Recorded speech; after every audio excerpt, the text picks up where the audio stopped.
Very good, Patrick. On the, if you just stay there, we'll follow that up. Are we doing okay? You guys not getting worn out? Nobody needs a break or anything? I do. Y'all are doing great. And let me clarify something. I'm not from Peachtree City. There's this little town called Corinth. You know where that is? That I'm closest to that. So I can't see my neighbors from my house. If that tells you anything about where I live. All right. In Peachtree City, you see all your neighbors from your house. Nothing wrong with Peachtree City, but just not my style. Just to clarify, because it's always good to clarify those types of things. When we're talking about the county's priorities, let's look at the recreation department. When we're talking about finding money in an area, would you both agree that the county is growing, fairly stagnant, or losing population? Okay. The numbers from the last census, there is some growth in Troup County. Now, I know that when we look around, there's a lot of empty houses. We've seen a lot of what in the banking business we call PVC pipe cities out there, planned developments that didn't happen. But when you look at the growth, we've had growth in Troup County. Our nation has been through a severe housing problem, and we suffered here. Fortunately, we were lucky in that we did not have a lot of the houses on the ground. We had a lot of tracts of land that were ready for development, but we didn't get the number of houses a lot of communities up closer to Atlanta suffered. They talked about the death ring around Atlanta. A lot of those communities were hit hard. So I consider LaGrange to be on the verge of something good. I have said before that we're kind of like a hole in a donut.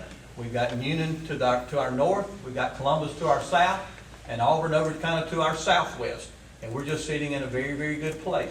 Now, I love Troup County, and I want growth that comes here to be planned growth that we can, as a community, kind of manage so that when we go to Newnan and get off at the exit there on Bullsboro, we won't be sitting there for 15 to 20 minutes.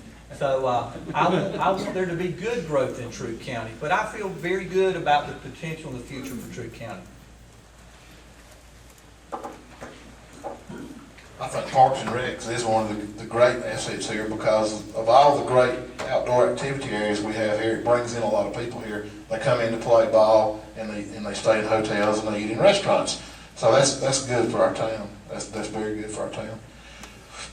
But you know, there again, that's another large budget in Troup County. So do we get back what we put into it? We would have to study that and see. But it is a good thing for Troup County to have the great parks and recs that we've got right now. It brings in, and I'm all about bringing people to LaGrange. If folks stay in hotels, they're coming here to eat, and that's what we've got to do, and that's what we're not doing right now, but that's what we've got to do. So anything that helps out, I'm all about it. Thank you, Frank. Here, we'll follow up, Frank. Just hang up there, if you will. I think we've mentioned this a few times, but the countywide sanitation convenience centers, that's a good name for a trash dump, right? Are you in favor of that method for trash collection in the county? Or what are your ideas along that way to improve or make it more convenient for county citizens to deal with their trash? I am in favor of the way it is. It just needs to be open more. It needs to be open 7 days a week. I had a meeting today at 12 o'clock and I was running late to it because I told the gentleman I had to carry my trash off because it was smelling so bad I had to get rid of it. And I only have 2 opportunities a week to do that. So I am definitely in favor for that. There's too many elderly people in Troup County that would have to push those wagons or whatever you want to call them down long roads. It makes a little bit of sense in the city because most people in the city live close to the road they live on, so they don't have to push them that far. But I know some elderly people in the county that live down dirt driveways that's a half a mile away. So, you know, I'm definitely not in any favor of curbside pickup. I would like to stay with the convenience centers. I'd just like to see them open 7 days a week.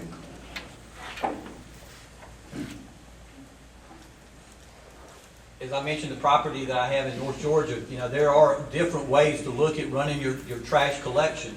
So I think there's opportunity for us to look into that and see what other ideas we can have. Now, I fully support a convenience center. I visit mine on the Lloyd Tatum Fire Station side, And I appreciate the work that those guys do when I drive up and unload my trash. But when you actually look at that number to open those convenience centers 7 days a week, and I've been out in the county and I've had a guy say, I'll vote for you as long as you don't open the convenience centers any more than what they've got right now. So everybody across the county, I found, doesn't agree that hours need to be extended. When you put a price tag of over $500,000 to open those convenience centers 7 days a week, then I'm not sure that the citizens of the county are ready to spend an additional $500,000 and look at a possible tax increase, property tax to cover those extra hours. I'd like to look at different ways. I've had discussion with folks about unmanned stations, but you can't do that because people from Alabama or other places will come in other counties and dump their trash in our dumpsters. But there's got to be a way to look at those centers that need to be increased, but yet at the same time, I don't think we can expect to add over $500,000 to our budget, our county budget, to pay for those. And if anybody feels that way, then I feel like they need to go into the budget and identify the areas that they would cut to make that so that those convenience centers could be open. Because it's going to be expensive, folks. That labor is very expensive. Prisoners aren't free. They cost money to move over there in a van. They cost the supervisor to stand there with them. One of them gets sick, they got to pack up, take the whole group back across town. So while I'm very much in favor of using prison labor to do projects, you have to understand that that is not free labor to us. Very good. Let's follow up with this. We'll change gears a little bit. I think we all agree that one of the main issues of government with one of the challenges is to work within our budgets. And I know in the legislature, our primary concern is to get the state budget taken care of. So that's the number one thing we end up having to do. It's the only thing we have to do on an annual basis. I think a lot of folks would be satisfied if we quit writing new laws all the time. I for one, would support that. I think we've got quite a volume of law in the state. But as being on the commissioners, Board of Commissioners here in the county, I can't think of a more connected political office to the people than being on the Board of Commissioners. And not only that, you're both running for the chairman's position. And so the chairman has a unique responsibility within the commission. So the question is, what do you bring to the table to address not just the budget, which we've talked about a little bit, but so many other facets of what the commission does and how it promotes Troup County? What other qualifications do you bring to the table, and how do you think that's going to benefit, particularly as commission chairman? Patrick, you go first, I think. Okay. Mike, I would pledge to this group that the fact that I've been involved in private business for 31 years, and that I would bring to the county government the principles and some of the ideas that I learned in working for private business. All my life I've always sit around people that say, I wish somebody from private business would get in government and see what they could do to contribute to change things. Well, I have those qualifications. I've been in the private sector for 31 years. I've been in leadership positions in both the bank and the business that I was in, and also many community events, organizations that I've served over the years, Boys and Girls Club, Red Cross, United Way. So I've been in those leadership positions. And what's unique about this is the county chairman, the person that you're going to elect to be in this position, is the chairman.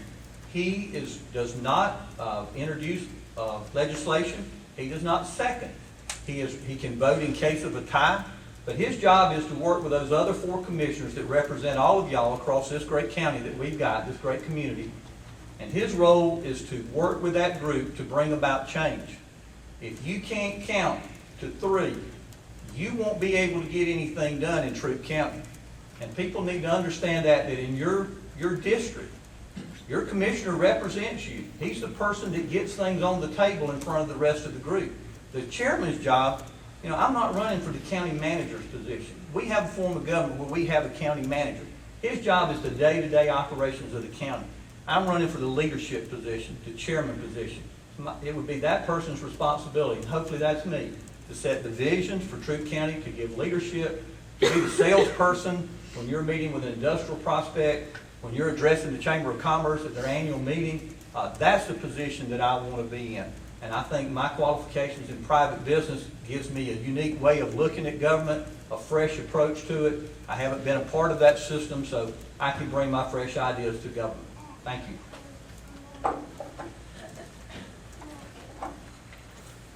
There again, I've lived in Troup County almost 60 years. What I bring to the table is my family was born and raised here. I was born and raised here. Been in Troup County government for almost 38 years. I'm familiar with every office, every department. That's what my whole life has been about. I would look forward to doing that. I love Troup County and I love the citizens here. And I feel like I have a very, very extensive knowledge of our government. I've spent my whole life in it. Very good. Frank, we'll move on to a group of questions that I think have to do with those intangible qualities that the chairman brings to that position. There's been some discussion, and I'm sure everybody's aware that there's some tensions in government here locally. That is not uncommon. Come down to the Capitol someday and I'll show you tension in government. But locally here we have some things, and specifically around the elections board. What are your thoughts on that, and what would you bring as a leader? Where would you try to take the county with trying to resolve those issues that are swirling around that? Well, in my opinion, I'm not that familiar with the election board, other than in my understanding of it, it's going to cost the citizens a whole lot more money than it did when Judge Boyd did it. So, in that aspect of it, if it's costing us, me, y'all, more money, I would like to go back and do it the way it was when it didn't cost us so much money.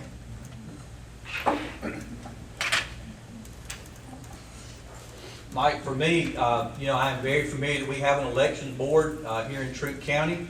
I don't know all the reasons why it was created in the very beginning. Evidently, there was some decision that it might be a better process than what we had before. But honestly speaking, I was not involved in any of that. And really, for me, the process I would go through is to try to get involved, get information about the facts of the case, and then try to make a decision. Okay, Patrick, if we'll follow up, I think the board itself has had some challenges recently. And as chairman, what would you do to change the tone of the current commission board? Well, first let me say that I'm, it is painful for me to see what Troup County's been through the last several months and everything played out. That is for sure. But again, these are grown men serving on the board. They represent their district. I'm sure each commissioner feels like he's doing his best job to represent the citizens that voted for him and put him in office.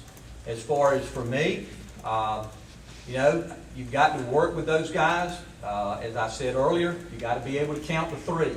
Nothing is going to happen unless you can get the majority votes. We live in a country where generally majority rules.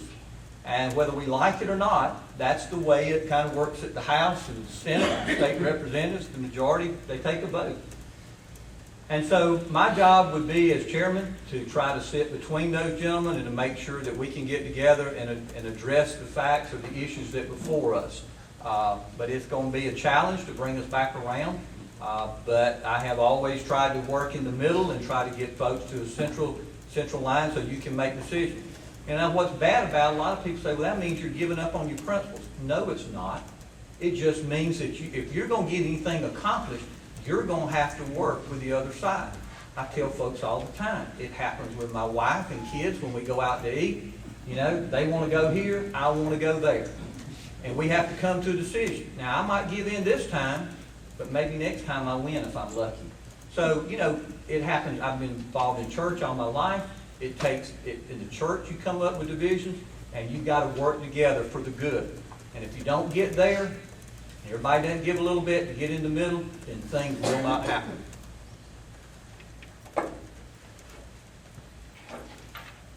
I think that's all about compromise.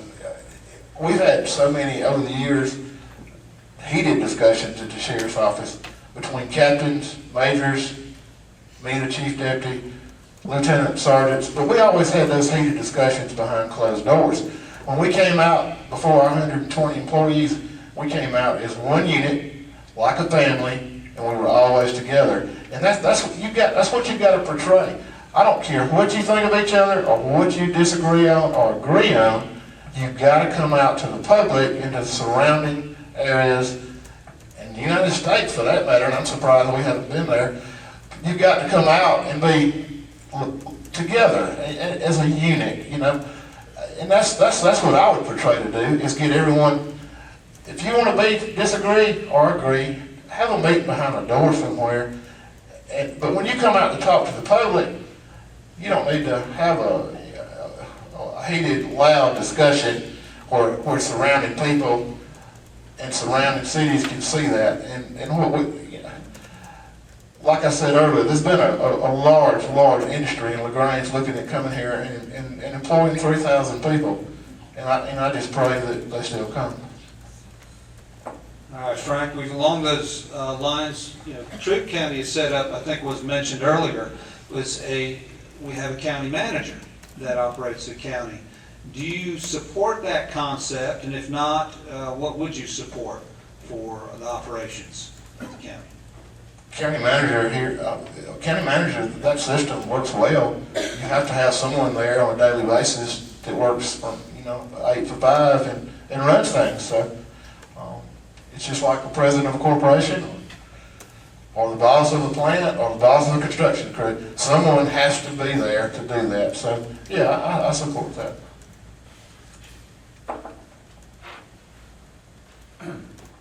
I fully support the present form of government we have here with the county manager. As I said earlier, my idea is the county commission chair is a gentleman that's going to have the vision and the leadership to lead the county. So I'm not interested in doing the day-to-day operations of the county. I believe that you hire people that are competent for the job, and that you have to entrust them to that.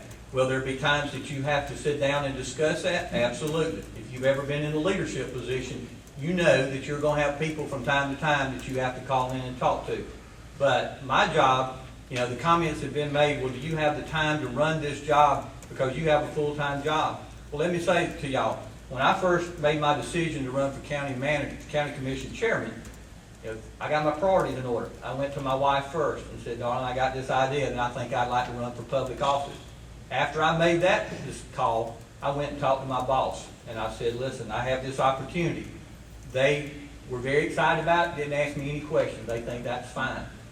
So for me, I've got my priorities in order. Over my many years of living in LaGrange, I've always been able to be involved in the community, spent a lot of time at night in different groups, but I found time to do that and still run my job.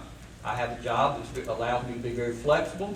I can leave during the day and go perform functions and be in attendance at other meetings that I have to. But again, my job is to look at being the leader. I do not want to be involved in the day-to-day operations of the county, but I want to make sure that the citizens are getting what they need.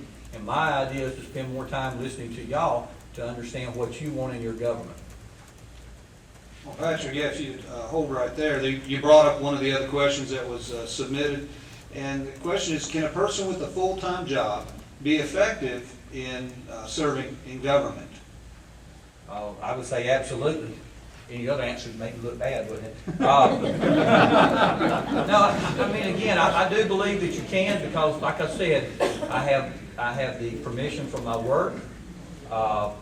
I've been able to do it since I moved to LaGrange in 1985. Been involved again in many community and civic organizations.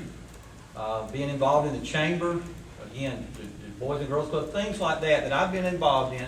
And I realized over the years that those took some hours away from my family. But my family supported me in going and doing those things, and I've enjoyed it because I enjoy working with people, and I enjoy interacting with folks. And to me, that's what government is all about.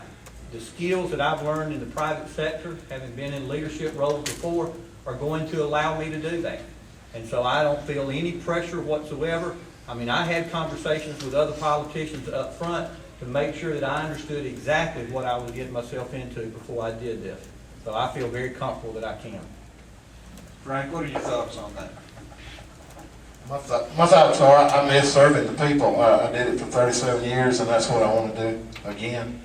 And I'm just the opposite of Patrick. I do want to get involved in the day-to-day operations of the county. I want to see what's going on with employees and what needs fixing with employees and what we need to do to proceed. I want to be very involved with it on a day-to-day basis.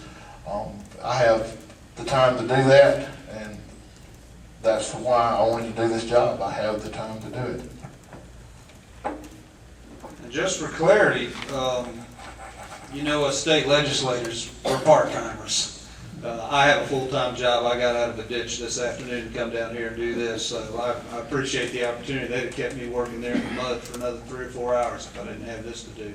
But they call them citizen legislators, where you don't go up to the Capitol and spend our entire year up there. And I think that, specifically for the legislature, that is a very good thing.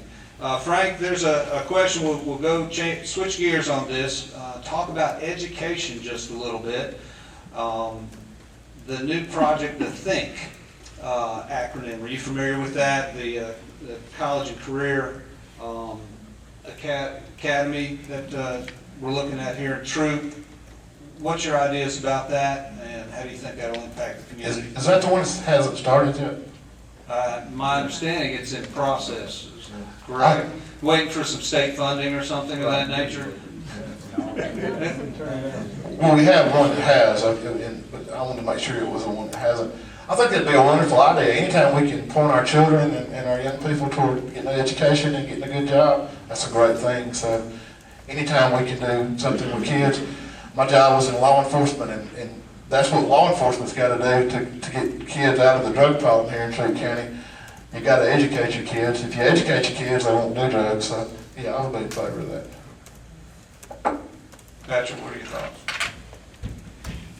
Well, I think it's a wonderful opportunity for Troop County. I went over there the day they had their dedication of the building at the Milliken Design Center, and they had a lot of community leaders. I think there's probably 100 people there that day for the dedication of that school.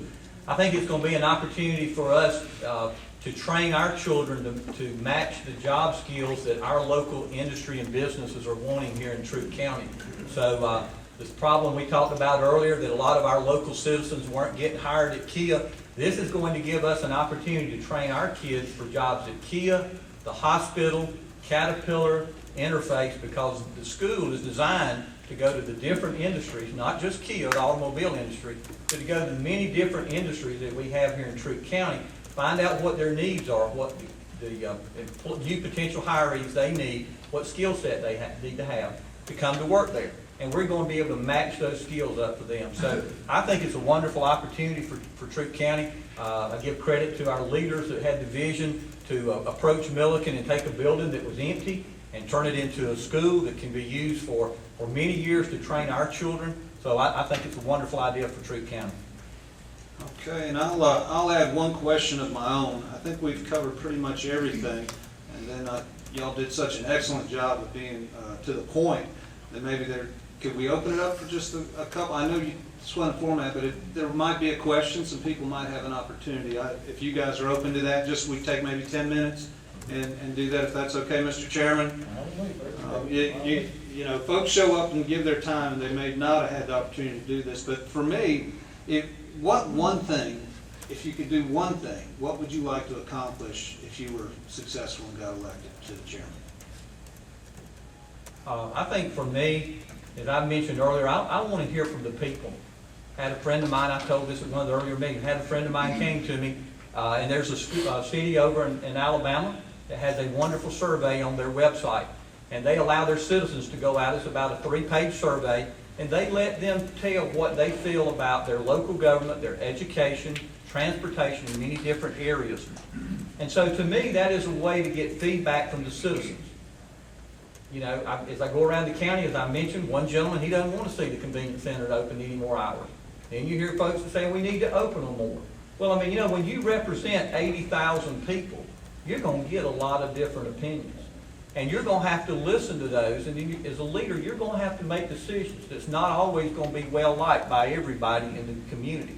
But I want the opportunity, I want to be known as the person that will listen to the folks of the county and try to make a decision that's going to be appropriate for the whole the county. Several years ago, I read a comment that has always kind of been my motto. A politician looks for the next race. A statesman looks to his grandchildren's future. So for me, I'm not interested in any future races that might be coming down the road for me. What I'm more interested is when I leave that office, that I felt like that Troup County is better off because I've served, that I've represented all the people of Troup County, and that is the mark that I would like to leave.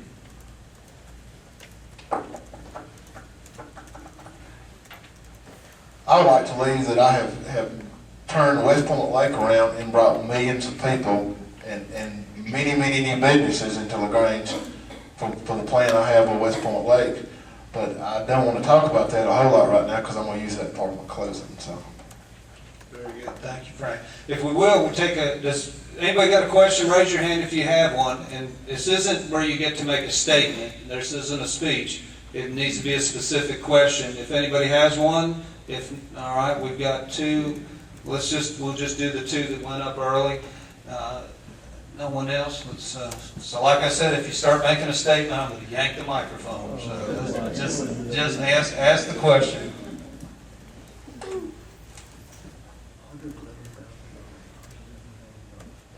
Frank, if you'll start, this will be for both candidates. Sure. It can't be directed at one. So Frank, you Well, answer first. I can't ask a question of something someone said. No, I just wanted to, we're trying to flesh out some of their concepts, Okay. and so, if you want to think on that a minute. No, it's okay. The figure's been used of, I think $800,000 about the convenience centers. In June of 2010, there's 6 people in this room who aired the public hearing when the Board of Commissioners voted to reduce the convenience centers by 70% to save a certain figure. I'm gonna ask the gentleman who actually was there and spoke, tell us the number that was said that night, Mr. Waller. That night, they said $111,000 is what they were gonna save. This is kind of from Troup County News. What figure did I just give to you? $111,000. That's the figure that's used. Tonight I heard a figure from somebody up there like $800,000. So what's the question? Well, the question is, were the Board of Commissioners wrong in the figure they gave $111,000 in June 2010 for the fiscal year budget of 2011? I'd answer that by letting y'all decide. The gentleman that sits out there is a minimum wage employee, maybe a tad over a minimum wage employee. He works 40 hours a week. So y'all figure it out. Figure out how many of them there are. Figure out 40 hours a week on a minimum wage employee and see if you come up with $500,000. I certainly do not. The $111,000, I'm not sure, going back to 2010, that was every convenience center running 7 days a week. It was every day? Okay. What you have to look at, and I asked the county to give me the numbers, and they broke it down based on wages. Wages is only one small portion of it. You got your tipping fees, you got your maintenance on your equipment, you got your transportation costs to move the people back and forth for every one of those days. So the numbers that were given to me was just about $802,000. Could have been 803 for it. Sorry, that might be not that close. But those were the numbers were given to open them 7 days a week. As Frank had asked, that they give Monday through Saturday and Sunday afternoons. Thank you, candidates. We got another one here, and this will be the last question from the floor, and then we'll have our closing remarks, okay? So, Both of you have talked about the need to increase growth in the county, bring in more residents, and increase the number of building permits. What specifically would you do to help grow that number, and how would it be different?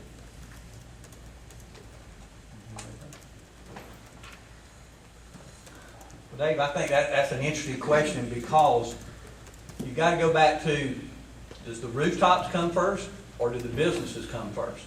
You know, are we going to have to attract new businesses here, new retail, for people to move here? Most of the people that came here from Key out of Atlanta, they used to go into Target or Barnes & Noble or PetSmart or those type places. And are they going to move down here and move into Troup County when we don't have those things? And we're waiting on Barnes & Noble and those guys to decide that there's enough people in LaGrange. It's a very difficult question to answer who comes first.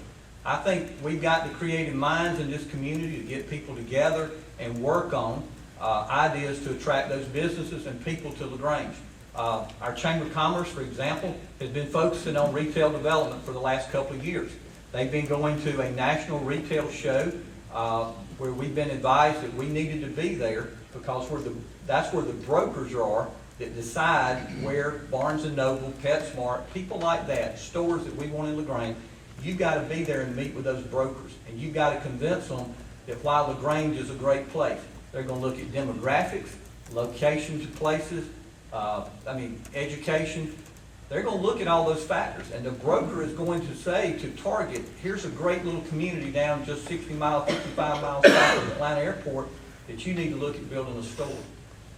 So we've got to work on our retail development, and we've got to also come up with ideas to attract the homeowners, but we're also fighting a national economy that has been really hard on home ownership. And so we've got to provide housing stock, people like Mike that can get out there and build houses, take a little chance, and hopefully somebody is going to move down to our community. But it's a difficult question to answer, but I feel like we have the ability in this community to answer that.